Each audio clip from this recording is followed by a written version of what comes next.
Okay, so we pulled off one part of the shower wall. There's no cement board.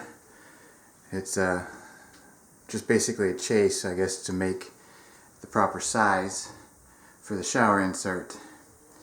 All is well, doesn't look too bad, no mold.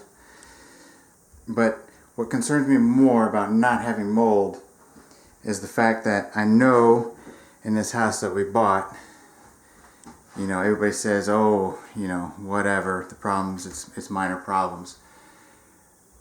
Well, here's something that's not a minor problem and is highly deadly. And in fact, besides being illegal, I mean, it goes to show the competency of somebody building their own house.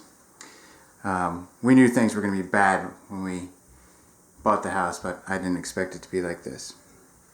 So, we have a GFCI here for the bathroom.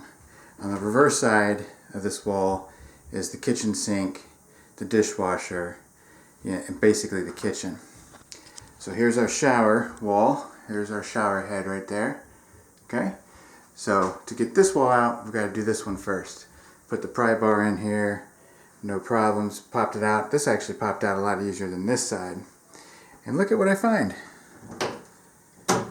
Yeah.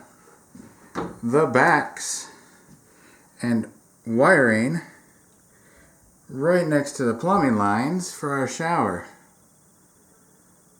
Yeah, these are the outlets that go into the kitchen. It's amazing. It's amazing nobody's dead.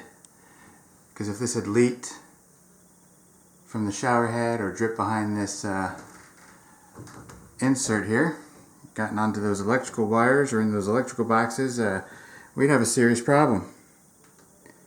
A very serious problem.